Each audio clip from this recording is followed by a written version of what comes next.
Hello there, Crystal Groves. My name is Raven Stormclaw, and today's video will be going over Team Composition 101. This video is designed to assist people who are just getting into what I like to call the art of picking a team for battle games. And a lot of people might think that I'm being a little hyperbolic here, but honestly there is an art form to picking a good team for a battle game scenario. And we're going to go over some of these points here today. Now, it's interesting to note that this video features a lot of feedback from the Kingdom of Crystal Groves. I put a Facebook post out asking for people to put their 2 cents in. So we're going to have some of their opinions mixed in with some of my opinions. And there we go. Team Comp 101. Let's get to it.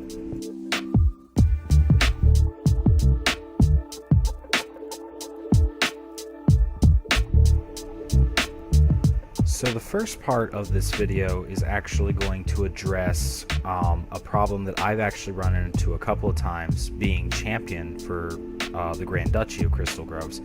And that is, what does a game designer or a champion or even just a Reeve do when the field that you're running is having trouble picking a balanced team? A very good example of this is a field of just new players, right? You just have a field of just a lot of new players.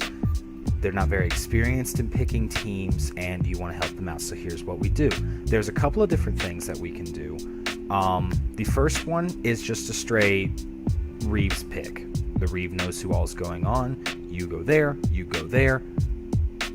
balance out the team yourself manually.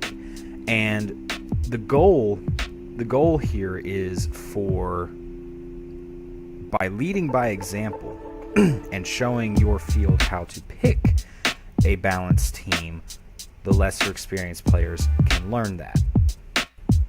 So the second thing that you can do is what I like to call the new player pick. And now what that is you have 2 lesser experienced players be captains on opposite teams, and they are the ones actually picking the teams. Now, the advantage to this is you have the newer players not really knowing who everybody is, not knowing who the veterans or the big, bad, good players are, picking a team. And by doing this and doing it over and over again, they actually gain experience, and they will actually learn, oh, that guy's really good. This class is a very high quality pick in this scenario. And eventually they will get good. It's actually how I got good at picking teams, is just by doing it, just beating my head against it, you know, being the new guy volunteering for captain and just picking teams all the time. And the third, and for this video final point in helping a newer, less experienced field pick a good team is there's this really cool thing, and I don't know what it's actually called, but I've heard somebody call it the 2-headed serpent, so that's what I'm going with. The 2-headed serpent is a very simple team picking mechanic in which one captain will pick 2 players, and then the other captain will pick one of those players to put on his team. Now, this doesn't really, in my opinion, help new players learn how to pick a team, but it creates a little bit more strategy, and by getting in that mindset and having these players implement that strategy in their team picks, it can go a long way to helping them learn how to pick a good team.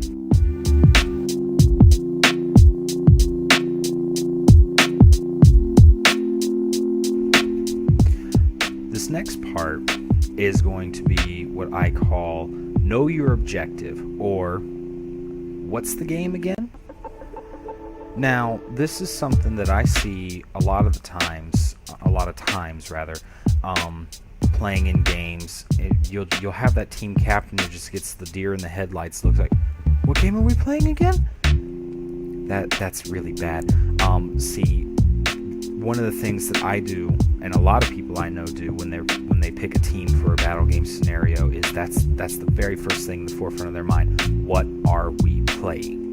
And that's very important, because there are some classes that excel really, really well in objective-based games. The best example I have of that is a bard, right? If we're playing a capture the flag game or anything of that nature, I'm picking a bard, and I'm picking a bard all the time because the crowd control is so versatile. There's just so much of it. But if we're playing a mutual annihilation game where the object is just go kill them, well, then that bard went from this pick to down here. He's not a high priority pick anymore because he doesn't have a lot of kill potential.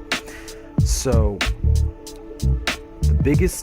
one of the biggest things rather that you need to be aware of when picking a team is, what is the game you're playing? Keep your objective in mind and pick a team accordingly.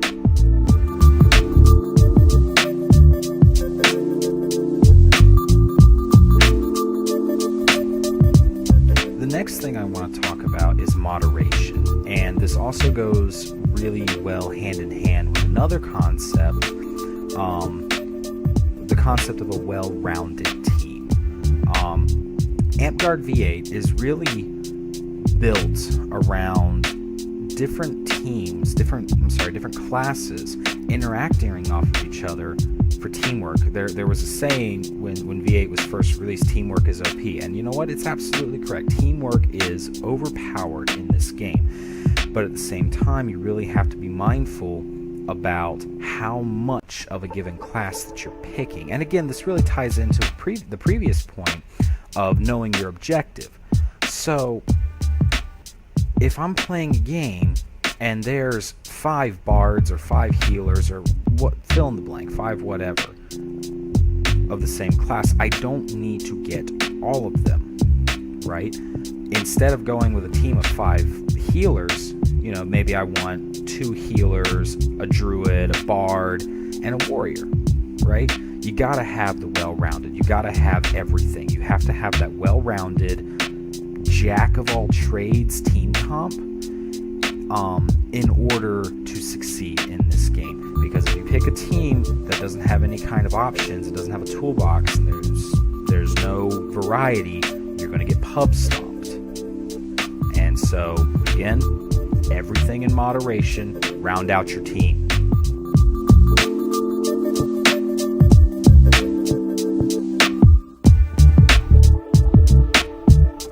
Okay, this is where this video starts getting a little bit techie.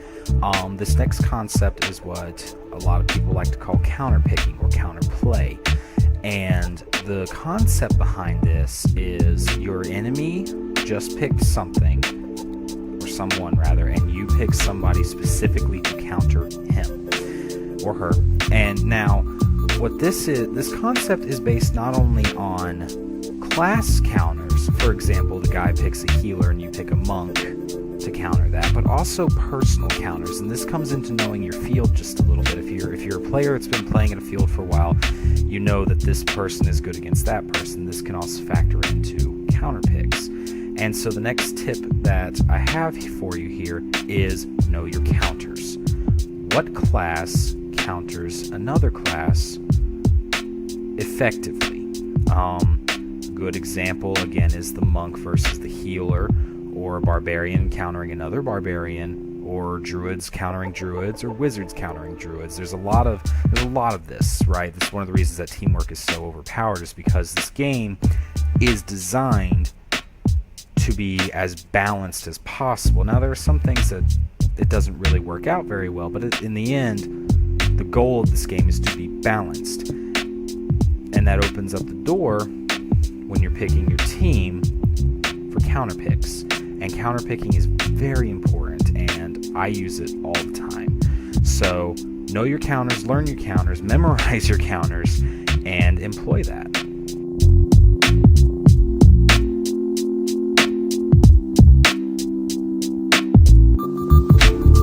This next point we're going to call high value picks. And what high value picks are is, just put it very simply, how valuable is this individual to the team that you're building? And a lot of factors go into this. One of the biggest factors is class level, right? I've been to a lot of places where the very first thing to do is like, all right, everybody hold up your levels. That's an example of high value picking. They want to see who has what level so that they can decide who gets picked first, right? A great example, you have two people playing wizard, and one of them's level 2, the other one's level 6. Level 6 is the higher value pick. The math does itself. Now, there are some situations where the math isn't so clear cut, right? And that really comes down to who is better, right? So, knowing your field a little bit, you have two people playing level 6 druid. Who plays the better druid? And another thing that you can do that I've found to be rather effective is just simply look at the people who are playing, and just simply ask them, what are you running? You know, what's your build? If we're talking about the two druids, are you playing summoner? Are you playing ranger? Are you playing avatar of nature? What are you playing, so that I know your value team, right? I might not necessarily want to get the ranger druid if there's a summoner druid on the field and I have good enchantable targets. So there's a lot of things that really go into determining how valuable of a pick that the player is. And another thing that really goes very well into determining how high value of a pick somebody is equipment. And this really primarily relates to melee classes, but it can also branch off into some of the magic casters. Bard comes to mind immediately. What kind of equipment do they have? You know, how big is their shield? How many weapons are they carrying? Do they have projectiles? How much armor do they have? All of these things go into determining how high of a value of a pick that individual is. So something to just keep your mind on and keep on the look for. Who's the high value pick? Pick the people that are going to fit with your team, that are going to be more effective, and just try to get them on your team.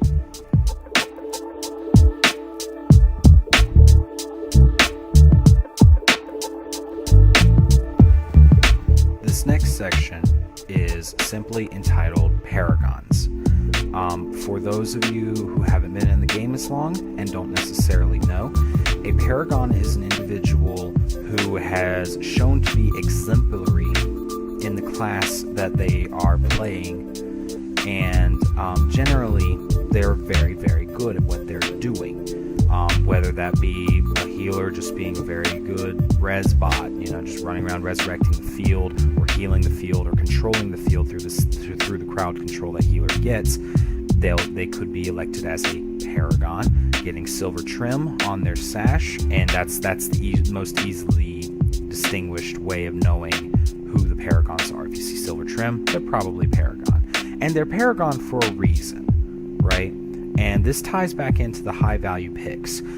Paragon is generally a very high value pick. Now, it really does depend on what type of team that you're envisioning, what type of team you're trying to build, but generally speaking, a Paragon is a very high level pick. And again, if you see two people playing the same class, one of them has silver trim and the other one doesn't, this is not true in all cases.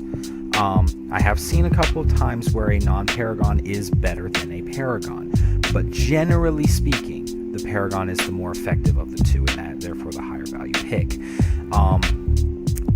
And another point about Paragons, tying back into one of the earlier points where we were having the Reeves pick the team, or the Reeves balance the team, you really want to try to spread the Paragons around as evenly as humanly possible. Two or more Paragons get on the same team, and there's no Paragons on the other team, it can be a real big game changer. We've run a game at Crystal Groves, specifically at Kingdom events occasionally, called Paragons versus the World. And even though the Paragons are outnumbered, in some cases 2 or 3 to 1, generally the Paragons do very well, and most of the time, at least any time I've ever seen the game run, they win. And there's a reason that they win, because they know the class and they know how to play it effectively. And again, it just ties right back into that pick the high value targets, the high value picks, get them on your team. Reeves, don't let them all get on the same team.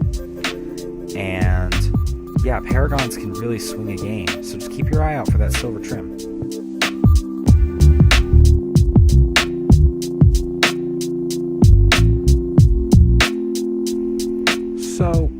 know this has been a long video. It actually went on a lot longer than I originally had intended. But as I said in the beginning, this really is an art form. There's a lot of subjectiveness that goes into this, and there's a lot of just plain experience. You do it over and over again, and you get pretty okay at it. Just some things to watch out for. Just try to really get to know the people at your field. If you are, or even in your kingdom, if you are just really wanting to be the best team picking individual that you can be, then the best thing for you to do is to fight with the populace at your park, learn their strengths, learn their weaknesses, and keep it all in mind when you go to pick a team.